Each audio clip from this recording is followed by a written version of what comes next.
Hey there, everybody. Welcome to another edition of Comic Book Geezers. I'm your host, Pete, and my co-host. Hello again. I'm Wild Bill, the Unknown Comic. Thanks for being here with us. And today we're going to do Thor, the Mighty Thor. The God of Thunder, Yes. Prince of Asgard. Yes. So a character that obviously the character Thor goes way back. It's not a Marvel creation. No, but Stan Lee and Jack Kirby decided to take that character, the God of Thunder, and bring him to Marvel Comics or Atlas Comics, Timely Comics, whatever, in the early 60s. And he debuted in the Journey to Mystery comic. That was his title at the time. And issue number 83. So, basically the character, he's the son of Odin, right? His half-brother is Loki, and he's got a bunch of his merry men that he hangs out with. He actually was also in love with the Lady Sif, right? And, especially for just a little bit of back history, for those of you who have been watching the Thor movies, which are quite good, but maybe you don't know the comic history of it. Thor actually had... He would come to Earth, and he was a defender of Earth. But one of the things that happened that they don't touch upon in the movies is that he actually had an alter ego here, a human form, Dr. Don Blake. And the reason why was Odin, it Don Blake or Don Blake? Okay, why am I thinking he was a Drake? surgeon, Drake? Drake Blake. Drake Blake. That doesn't sound too good. But the reason why Odin gave him this alter ego is because he wanted him to learn. What it's like to have compassion and what it's like to suffer, because his alter ego human character actually was not quite a cripple, but he had a disability. He had to walk around with a cane. Now, that cane was secretly his mallet. So he would hit that. How do on you the even ground. say the name of the mallet? Mjolnir? Is the J silent? I think it is, yeah. Mjolnir? Molnir? Or something like that. I can't say it. Every time I read it, I just right through. But it's made with this kind of, this metal that's, for the most part, indestructible, but as we came prior to the invention of adamantium? Yes.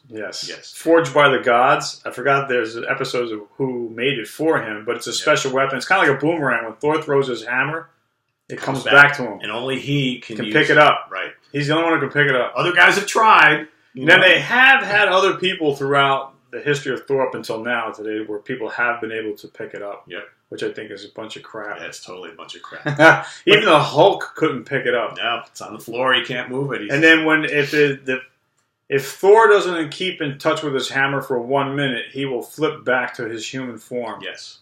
And the mallet will turn into a stick, the walking cane. And that was the only way the Hulk could pick it up.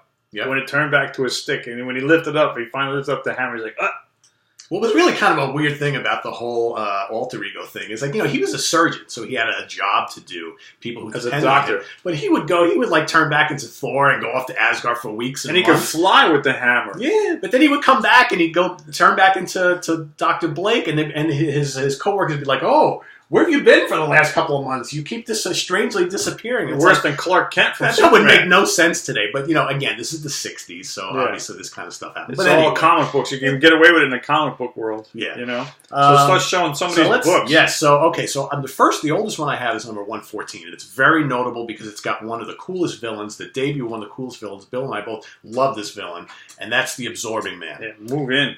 Yes. Now look at that. Classic battle. Classic villain. Now again, this villain, he was created by Loki. He was actually a convict, a prisoner in prison by the name of Crusher Creel, I believe. Crusher Creel. That sounds right. So Loki actually gave him powers to combat Thor's hammer. Yeah, exactly. So basically, what's the power he's got? So anything that he touches, he then absorbs the makeup and the power. The properties of that, whatever he touches. Right. So if he touches a stone wall, he's hard as stone. If he touches water, he's water. If he touches glass. If he touches Thor's hammer, which he does, which will be our part 2 episode, because we're only going to go up to issue 200 with these Thors, because he surpassed 300. He went into the 400s, but So the follow-up, number 115, so there's Loki. Obviously, the battle with the Absorbing Man continues on. A lot of people think of the Absorbing Man as like a top dog villain against the Hulk, but in actuality, he was one of Thor's greatest villains. Prior to fighting the Hulk. Yeah, really good stuff. All right. I've just gotten this one recently, okay? And this is probably one of the new best edition of Pete's collection. New Didn't edition. have any Thors for years. Yeah, I only had maybe a handful of Thors ever, and I don't know why, but now I'm like really into it, especially the when I was a years. teenager, I wasn't into Thor because it was like reading Shakespeare. Thou art This, devious. folks, is one of the greatest battle issues ever with some of Jack Kirby's greatest artwork ever. I can't begin to tell you how great this issue is. In fact, you want to take it out? It's so good. I'm going to open it up take it out. because I know I want to show him because he hasn't seen it. No, I haven't. So, My oldest Thor is 196, which we'll get to at the end of this episode. There's a couple panels here that I absolutely have to... I mean, show that. Yeah, that looks cool. Look at that. Look at that. That's what you call a splash page. Exactly. And it's just... They show it again. That was too quick. Too quick. Look at that. Look at that, boys and girls. All right, slow down. There you go. All right. And it's just throughout this magazine. That was definitely cool. There's just some fantastic battles. Great artwork. Anyway, I could sit and show it to you all day. But anyway, if you have a chance to go buy this, look for it, get it. It's just a great... What number is that again? This is 121. 121. That's easier. Again, it just kind of cements how... 21. How powerful of a villain he is, and how kind of underrated the Absorbing Man was to like the early Marvel canon. So, anyway, 125. Look at that. Anybody going to guess who that is? Bill, you want to guess who that is right there? Look at what he's holding. That should give it all away. He's got some kind of club. Like a little mallet. Yeah, I don't know who it is. Is that Ulick? No, it is Hercules. Oh, jeez. I didn't know Hercules swung a mallet. He did. Early on, he had one, yep. Oh, wow. So I don't kind have like a Thor copycat, if you ask me. This issue leads in the following issue. You've probably seen the covers where the two of them are fighting on the cover. I don't have it. I'm going to get it. All right. And then this is the one after that. I did not know Hercules had a mallet. Oh, yeah. So now, I've got the original. Bill has the reprint. And look at the two covers side by side. So this is 128 and Marvel Spectacular #1. Marvel Spectacular, this is from 1973. Yep, 20 center. Jack Kirby and Stan Lee, but it's a reprint of this one. Look at the little subtle differences. They added in some colors and things in the background here where this is all white. Otherwise, pretty much the same. They gave some color down here, put in some yellow. In fact, this guy is not there. So you got, well, no, he is there, but he's got a different color. This guy right there, because they're all kind of grayed out on your side. Exactly. But it's the same pose. Yep. Just the colors are different, and then the title is different. Yep. Basically, you got a little picture of Thor over here, whereas up here he's in the corner. That's right. This was, what is this one? This is a 20 center I have. Yep. And then yours is 12. Still 12 cents. It's about 1966. So yeah, so 9 years later they come out with a reprint. Yep. And the Thor reprints were called Mighty Thor. Starring in Marvel Spectacular. So what Bill's got next here, this is issue #3, and this is part of the story where Hercules... Probably the issue after this one. Okay. Hercules gets tricked by Pluto, who is the ruler of Hades, the underworld, and there's a contract that Pluto wants Hercules to sign, and Hercules signs it, and he gets tricked, and now he's banished to... He's in Hollywood. He thought he was signing a Hollywood contract to appear in a movie, but he didn't read it, and it actually was Pluto guising as a movie agent. Yeah, and so tricked him. And then he pleaded with Zeus. He's like, I've been tricked, and Zeus is like, well, you signed a contract. You got to go to Hades. I can't get you out of this. Yeah. So Thor... So Hercules pleads his case to Pluto to get out of the contract, and Pluto's like, well, you have to have someone fight for your honor. And so Thor steps up to the plate. Even though those two guys were just fighting a couple issues before. And so Thor steps in, and as in this cover depicts, Thor is stepping down into Hades to be Hercules' champion. Yep. And just a little backstory, we didn't show the issue, but the reason why Thor and Hercules were fighting is because while Thor was away in Asgard doing his thing, Hercules was like warming up to Jane Foster, who was at the time Thor's woman on just on Earth. On Earth. Yeah. Show more of those. Yep. So, this is just a great Kirby cover. Look at that. Bill loves monsters. I knew Bill would just be This is awesome. This is number 135. Definitely cool. Yeah.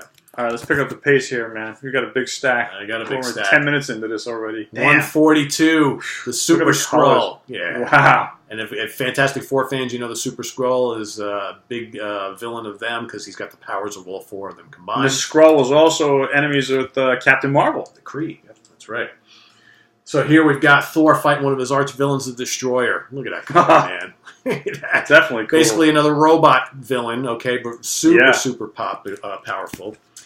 And here we've got our second appearance on the cover that we've shown today of Loki, half-brother of Thor, arch nemesis, one of the most evil villains in Marvel history. Conniving, really conniving. And I'm going to tell you, if you're a fan of the Marvel movies, they do not do Loki justice in those movies. There's nothing good about him in the comics. And he's not a good-looking guy. like in the comics. And in the movie, he's a good-looking actor, whatever. And every now and then Thor's like, oh, brother, I know you still have some good in you. That never happens in the comics. It does not happen. There is nothing good about Loki in the comics. He is evil personified. The ultimate definition of an antagonist in a story. Hates his brother. Yeah, Thor is the protagonist of the story. They really do very well for Loki as the evil nemesis of he's Thor. One of the worst villains. Well, the worst meaning good. 154, another great one. Yeah, good in a bad way. Yes. Oh, this cover looks great. Yeah. All right. The Man-Gog. Oh, check that out. One of the most powerful villains in all of Marvel. Basically, he is a creature created from the souls of over a billion, whatever the planet is. Odin actually had decimated in a war years before with a certain planet, and he decimated all of the people of this particular planet. So this creature right here is the creation of all of the billions of souls that died on that planet, and Odin imprisons him in Asgard underneath some mountain behind like this big stone wall. It's really crazy. But of course, who lets him loose? Loki. Well, Loki in combination with Ulik. Okay. Oh, Ulik is another villain. Yeah, we're gonna come got a lot of those. I like the evil claw in that last book. That showed that guy had an evil claw. Oh yeah, and he is like a super destructo creature. This guy. Yeah, Thor needs his hammer against this dude. Yeah, and it doesn't help, man. They got all of Asgard is fighting him because he's trying to get the Odin sword. Because once you grab the Odin sword, you have control of the universe. So that's what the Man-Gog is trying to do. Got to stop that. So here you got Volstagg and Balder and Lady Sif and Hogan and all these guys trying to help Thor. From the onslaught of Man-Gog. Oh, this is a great cover right here. Again, if Man-Gog gets this Odin sword and takes over the world, that is basically Ragnarok. You're in my evil clutches. That's right. Ragnarok is my furious wrath of pain and suffering. Ragnarok is end of days, basically. Oh man! This cover looks cool too, man. 159. Okay. Look at that. I love how they make the villain so much bigger. Yeah. Thor looks like a little pipsqueak compared to this dude. It's one of those frost giants. And he's got a club too. Yep, he does. A lot of club swingers. One of the frost giants. Okay, here we got the Thermal Man. Jumping ahead to 170. Oh, wow. Another kind of robot creation here. Definitely. Again, the monster towers over Thor. So, this is another one of my favorite Thor villains, the Wrecker. Oh, what an evil bear hug. Yeah. He's got that crowbar, right? Very cool villain. Thor's still got his hammer in his hand, Lucky. Yes. He should throw it like a boomerang. So speaking of the evil troll Ulik, here he is. Look what he's carrying. Looks like an evil spiked barbell. That's right. Look at that. Get that glare out of there. And look very closely, folks. The Circus of Fear. There they are. Up to their tricks again. Yes, indeed. That is definitely cool. And here we have fighting What number is this? This is 178. So most of you who have seen the recent Thor Ragnarok film, you know that the evil hell god Searcher. There he is. Searcher. I never know how they say his name. Like the horns on his head, like a water buffalo. Yeah, exactly. He's not a good guy. This is a cool Thor cover. Yes. Thor is the big guy on this cover. Oh, yeah. For Asgard. Okay. Now, right around this time, Jack Kirby stepped away from from drawing. Doing Thor, the art? And because he was, of course, working with Captain America and still Fantastic Four. So here we got Johnny Buscema steps in. Did a fantastic job. A lot of times you think of John Buscema and Thor doesn't always come to mind because he did like Conan for so many years. He did some Conan, yep. Yep, but man, he had a really great long run on Thor as well. And here... Did he do any Spider-Man in the early 70s? He might have done some Spider-Man. He was a pretty popular artist for them, right? Yeah. And his brother Sal as well. Yep, exactly. Okay. So here, Don Blake is brought in to help Dr. Doom with his obviously ugly face. Plastic surgery, but he knew as soon as he saw that face, he's like, "No, there's nothing helping this guy." Did they ever show Dr. Doom's real face? I'm trying to think if they. I think they have. They must have, right? Apparently, he's one ugly. A lot of times from the back of the head. Yeah, yeah, that I know. Yeah, so here Thor's actually fighting Doc Doom. Pretty cool battle. Here's another one against another giant one of those. Look at this, lost giant guys, right? Another good use of the color yellow for the background art. Gotta love that. Anything with yellow is great. But you got to watch out. You can't leave them in the sun. They fade. No. So here, for those of you, again, who've seen Thor Ragnarok, the film, there you got Hela. Okay. Hela. Goddess of Death, who actually, in the movie, they make her the brother of Thor and Loki and the daughter of Odin, but that was not the case. You said brother. You mean sister? Oh, sister, I'm sorry, yes. There you go. Sister of both Thor and Loki and the daughter of... Trying to be politically correct now in today's world of liberals. She is not that in the comic, or at least they don't say that. There she is. There she is. Defeated. Again. Defeated by, of course, the Odin. And speaking of Mr. Loki, there he is. Loki actually gets a hold of the Odin rings here, and he takes over Asgard. So they are desperately trying to unseat him, the evil one. And then the last one. I got a couple. This is issue number 12. Again, back to the reprint series. And I have no idea what this reprint is from, but it's probably from the early 60s. I'm not sure what cover. If Pete's already shown it, but they had definitely cool. I have between 1 and 19 or 17. I need a few. There's a gap. I have maybe 10 issues of this, but great artwork. Definitely Jack Kirby artwork. Then I have issue 196 of Thor. This is the oldest Thor in my collection. I've had this for quite a long time, since the late 80s. And that's a great action cover. It's a 20 cent. It's probably from like 1972. Yep. And then the last of this episode today is issue 197. I don't have issue 200, neither does Pete. But again, another great action cover. Mangog again. In fact, the big guy that he fights on the issue before, they actually have to team up to fight Mangog in that one. So it's a pretty cool story. So that wraps up our Thor episode, ladies and gentlemen. Comic book lovers, I'm Wild Bill saying thanks here for being with us. And come back and see us again real soon. Yep, we got more Thor. We've got another episode called Random Barbarians, because we've already done a great Conan episode, and you guys have liked it so much, so we figured to throw some more barbarians at you. And you seem to like our monster episodes, so we're going to do more monsters called Part 3. Part 3 of Monsters. So come Monsters. back and see that. Yep. And as always, please keep watching and send us your comments. And don't forget to subscribe if you haven't. And I'm Wild Bill saying thanks for being with us, comic book lovers. We'll see you again. Tell all your friends. Please do. And I'll see you next time. Take care. Bye-bye.